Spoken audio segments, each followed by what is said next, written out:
تو عزیز طلبہ، یہ ایک عالمگیر حقیقت بھی ہے کہ جس طرح زندگی کو آسان سمجھا جاتا ہے، زندگی اتنی آسان نہیں ہوتی۔ جس عمر میں آپ ہیں، ابھی شاید آپ کا زندگی سے ٹھیک طور پر واسطہ نہیں پڑا، کیونکہ آپ نے ابھی عملی زندگی میں قدم نہیں رکھا۔ ابھی آپ اپنے والدین کے زیر سایہ تعلیم حاصل کر رہے ہیں، آپ کی ساری ذمہ داریاں آپ کے والدین اٹھا رہے ہیں، لیکن جب آپ عملی زندگی میں جائیں گے تو آپ کو احساس ہوگا کہ زندگی کا سامنا کرنا اتنا آسان نہیں ہے۔ اور پھر کچھ لوگ تو ایسے بھی ہوتے ہیں کہ جن کو بچپن سے ہی زندگی میں مشکلات کا سامنا کرنا پڑتا ہے، خاص طور پر غریبوں کو، یا پھر یتیموں کو، یا پھر وہ لوگ جو اچھی تعلیم حاصل نہیں کر پاتے، یا پھر بچپن میں ہی ان کو کسی کام پر لگا دیا جاتا ہے اور وہ اپنے بچپن سے بھی ٹھیک طور پر لطف نہیں اٹھا سکتے، تو ان کے لیے زندگی بڑی مشکل ہوتی ہے۔ اور بعض اوقات انسان بڑی چارہ جوئی کرتا ہے، بڑی کوشش کرتا ہے، بڑی جد و جہد کرتا ہے، کامیاب ہونے کے لیے بڑے جتن کرتا ہے، لیکن اس کے باوجود بھی اس کے حصے میں سوائے بے بسیوں اور مجبوریوں اور مصیبتوں اور پریشانیوں کے علاوہ کچھ نہیں آتا۔ یہ بات ٹھیک ہے کہ انسان کو محنت کرنی چاہیے، پہلی شرط ہے، کامیابی کی پہلی شرط محنت ہے اور مستقل مزاجی ہے،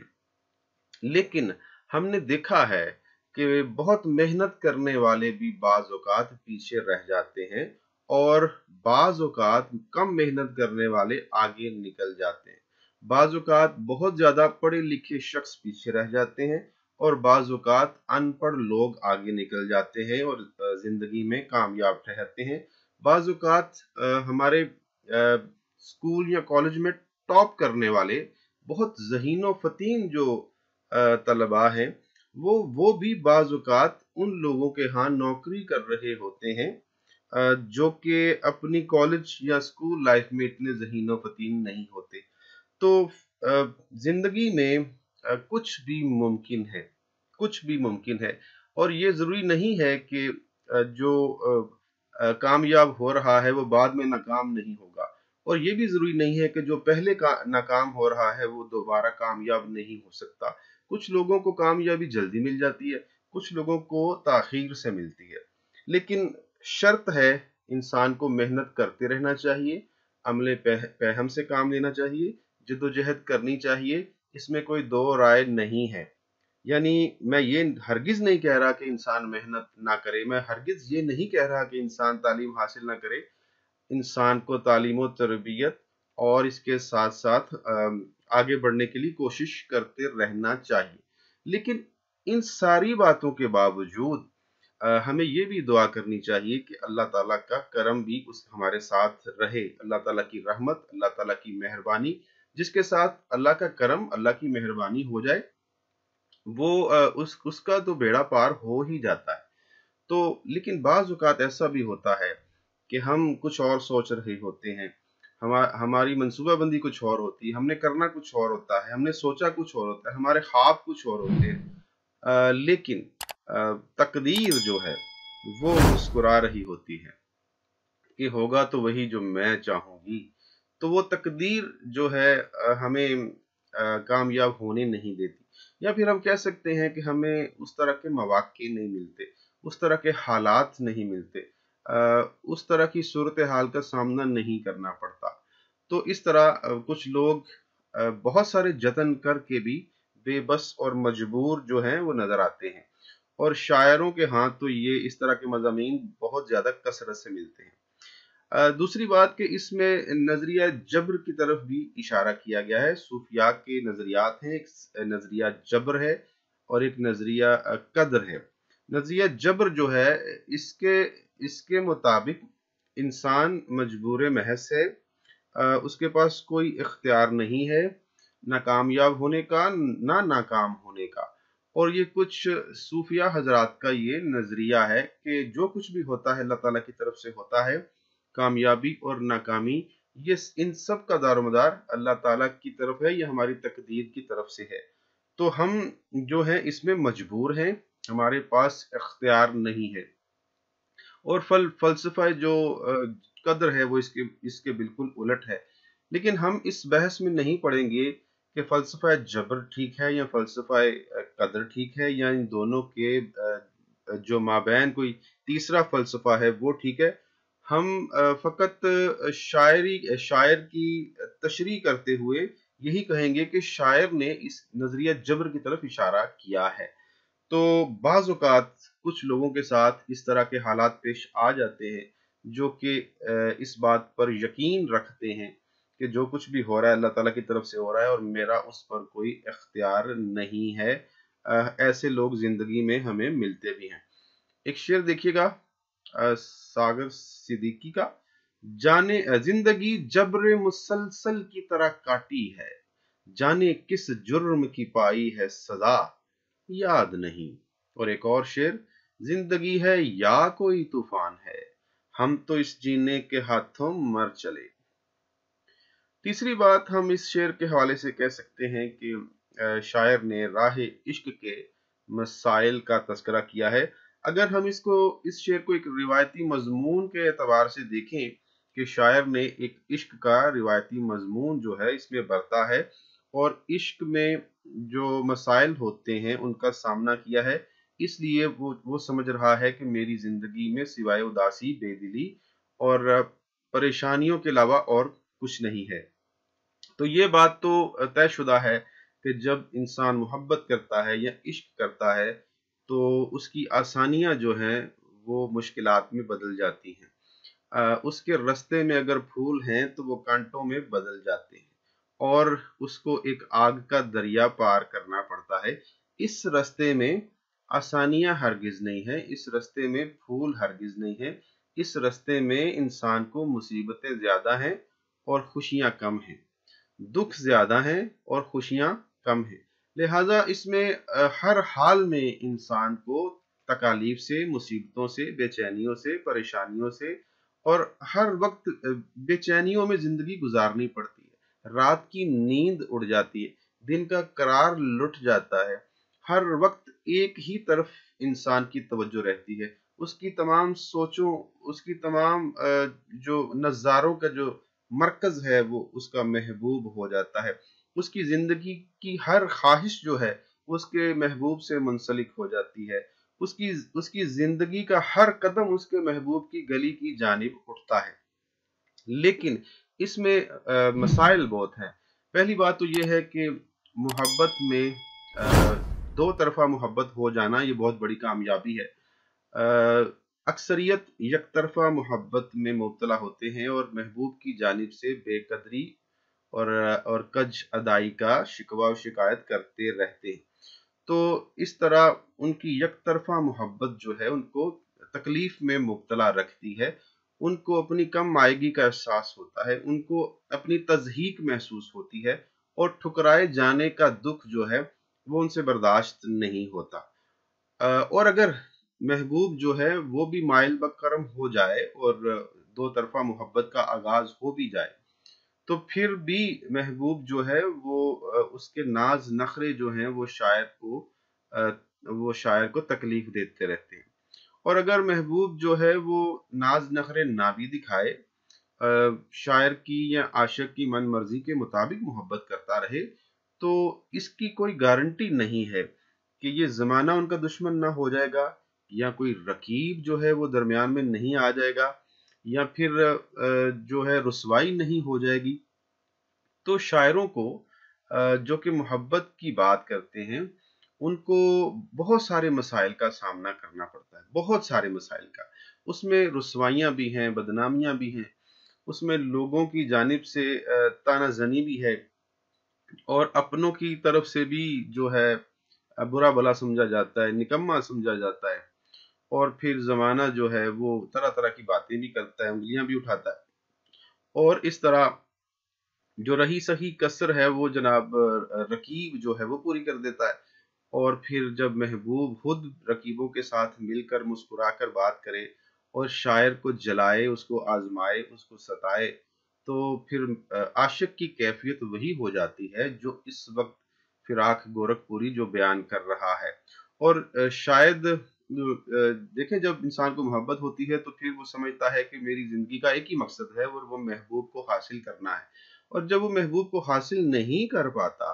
تو اس کو پھر اداسی، بے دلی اور آشفتہ حالی کا سامنا کرنا پڑتا ہے، اور وہ پھر سمجھتا ہے کہ چونکہ میری زندگی کا مقصد صرف ایک ہی ہے اور وہ محبوب ہے اور اسی کو حاصل کرنا مشکل ہو رہا ہے،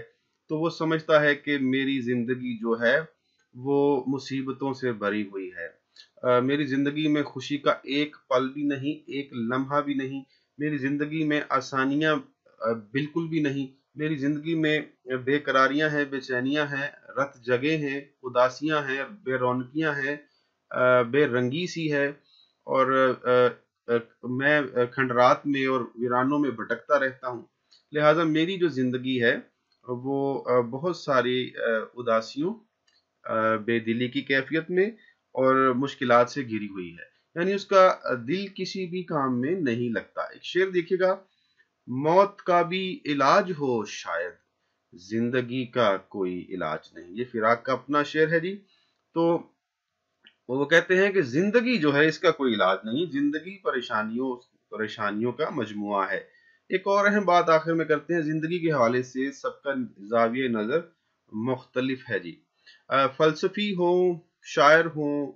ادیب ہوں، صوفی ہوں، یا کوئی طبیب ہو، کچھ بھی ہو، ہر ایک کا زاویہ نظر مختلف ہے، ہر کوئی اپنے زاویہ نظر سے زندگی کو دیکھتا ہے۔ کوئی اسے امتحان گاہ سمجھتا ہے، کوئی اس کو پریشانیوں کا مجموعہ سمجھتا ہے، کوئی اس کو باعث مسرت سمجھتا ہے۔ تو ہر ایک کا زاویہ نظر مختلف ہے۔ جس طرح کی زندگی میں تجربات ہوتے ہیں، جس طرح کی زندگی ملتی ہے، جس طرح کے حالات ہوتے ہیں، جس طرح کے زندگی میں حادثات ہوتے ہیں، اسی کے مطابق ہر شخص اپنے تجربات، اپنے مشاہدات کی روشنی میں زندگی کو دیکھتا ہے اور بیان کرتا ہے۔ مثال کے طور پر اگر پھول سے پوچھا جائے زندگی کیا ہے، تو پھول یہ کہے گا کہ زندگی کھلنا اور خوشبو بکھیرنے کا نام ہے۔ اگر بارش سے کہا جائے، بادل سے کہا جائے زندگی کیا ہے، تو وہ کہے گا بادل کہے گا زندگی برسنے کا نام ہے۔ اگر کانٹے سے کہا جائے تو وہ کہے گا زندگی تو چبھنے کا نام ہے۔ یا پھر پرندے سے کہا جائے تو وہ کہے گا زندگی اڑنے کا نام ہے۔ کسی درندے سے کہا جائے تو وہ کہے گا کہ زندگی تو شکار کرنے کا نام ہے۔ اور اگر کسی ایسے جانور کی بات کی جو دوسروں کا شکار ہو جاتا ہے، تو اس سے پوچھا جائے زندگی کیا ہے، تو وہ کہے گا زندگی خطرات سے کھیلنے کا نام ہے، یا اپنی جان بچانے کا نام ہے۔ تو اسی طرح ہر چیز، ہر جاندار یا ہر انسان، یہ مختلف حالات سے اس کا سامنا کرنا پڑتا ہے، اور ہر کوئی اپنے تجربات اور مشاہدات کی روشنی میں زندگی کے حوالے سے کوئی ایک زندگی کیا ہے، کوئی ایک تعریف اس کی متعین نہیں کی جا سکتی۔ غریبوں کے لیے زندگی جو ہے وہ مصیبتوں کا منبع ہے، اور امیروں کے لیے زندگی جو ہے وہ انجوائے کرنے کا نام ہے، وہ تفریح کا نام ہے، وہ زندگی کا لطف اٹھانے کا نام ہے، وہ زندگی کی آسائشوں سے لطف اٹھانے کا نام ہے۔ لیکن اگر کسی یتیم سے پوچھیں، یا جس نے بچپن سے یتیمی اور غریبی اور بے کسی اور مجبوری دیکھی ہو، تو وہ بچہ کیا کہے گا؟ وہ کہے گا زندگی سوائے غموں کے اور کچھ نہیں ہے۔ تو وہ زندگی کو ایک غم کا سمندر قرار دے گا۔ آخر پہ ایک شعر، اور اس شعر کی تشریح ختم کرتے ہیں اس شعر پر: دور تک محرومیاں، مایوسیاں، ناکامیاں، زندگی سوز تمنا کے سوا کچھ بھی نہیں۔ تو آئیے عزیز طلبہ، اب چلتے ہیں شعر نمبر 2 کی جانب اور اس کی تشریح کرتے ہیں۔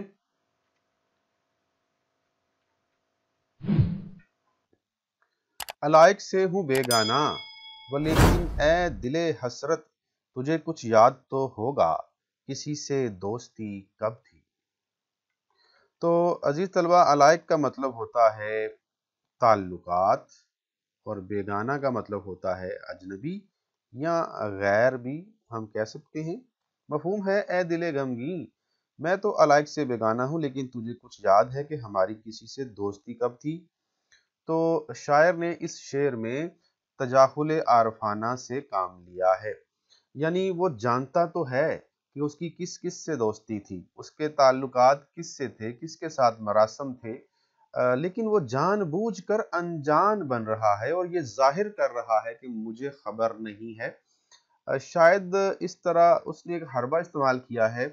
کہ شاید اس طرح وہ ماضی کے کچھ اخباب کو بھول سکے جو کہ جن کے ساتھ اس کا اب تعلق نہیں، یا پھر جو بے وفا تھے،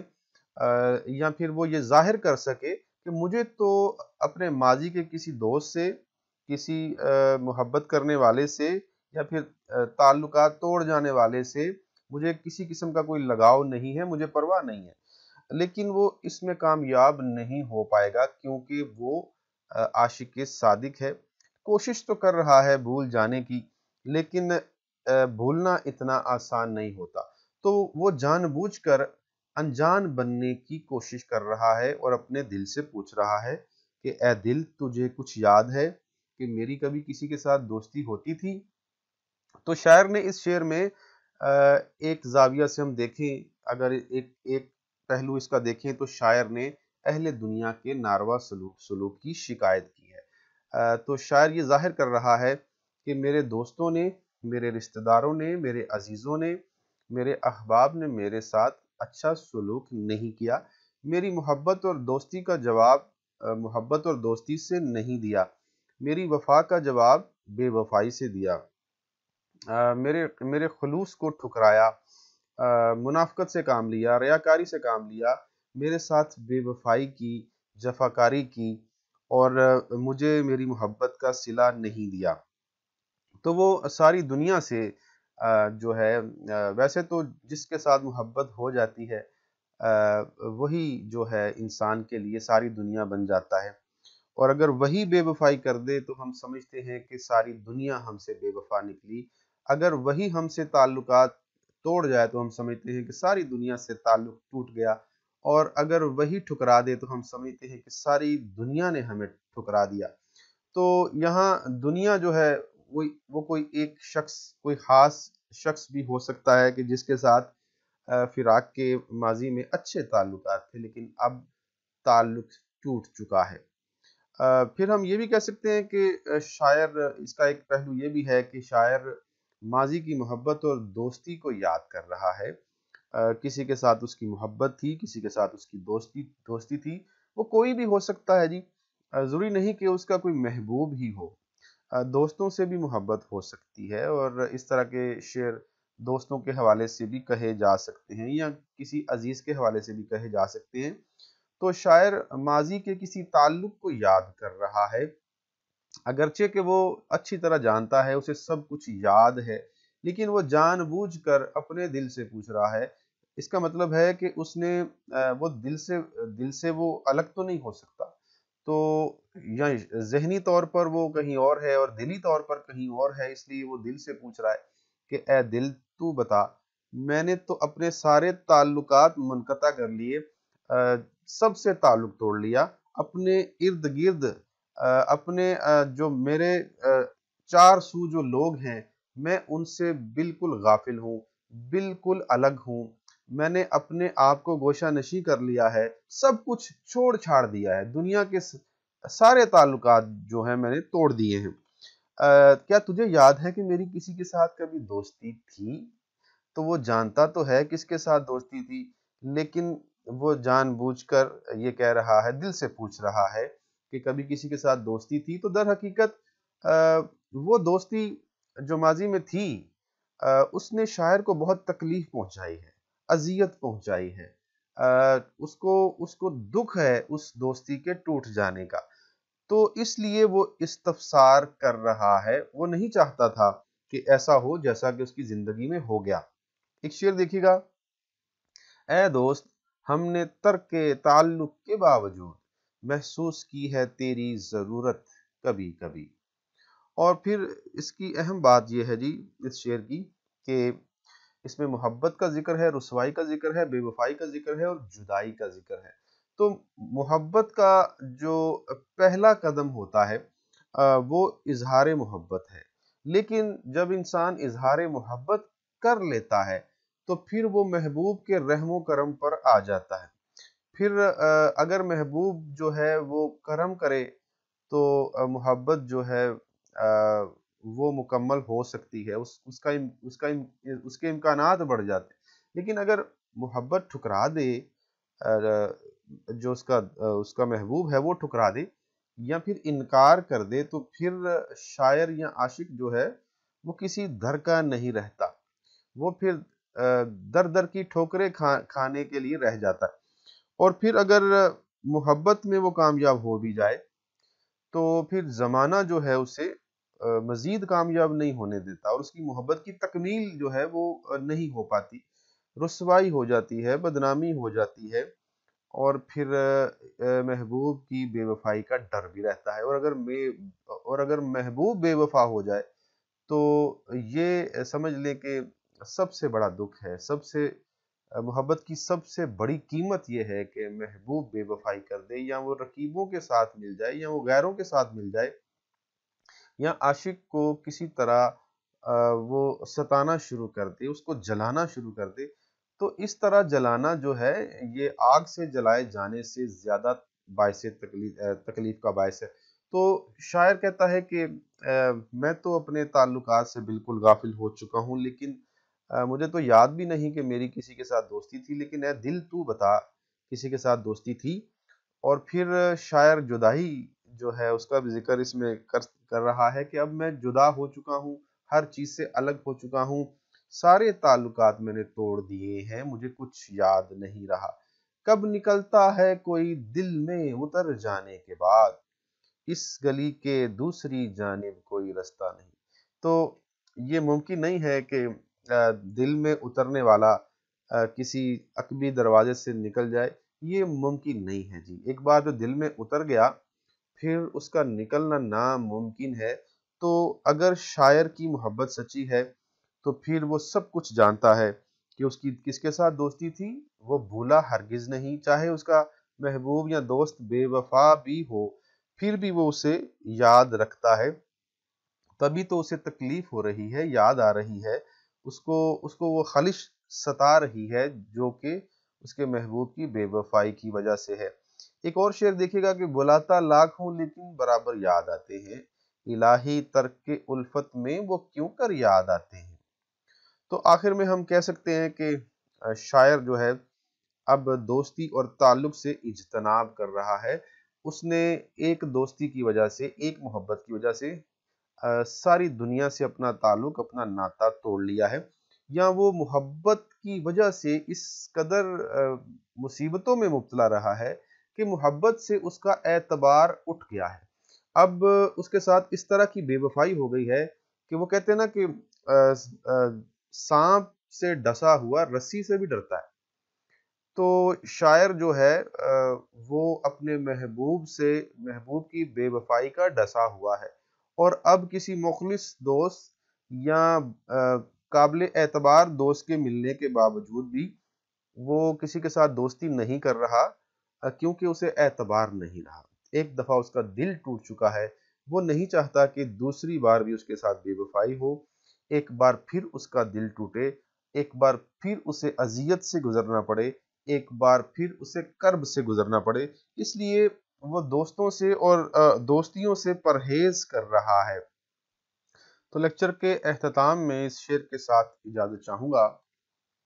یہ کون لوگ ہیں میرے ادھر ادھر، وہ دوستی نبھانے والے کیا ہوئے؟ عزیز طلبہ، اللہ حافظ۔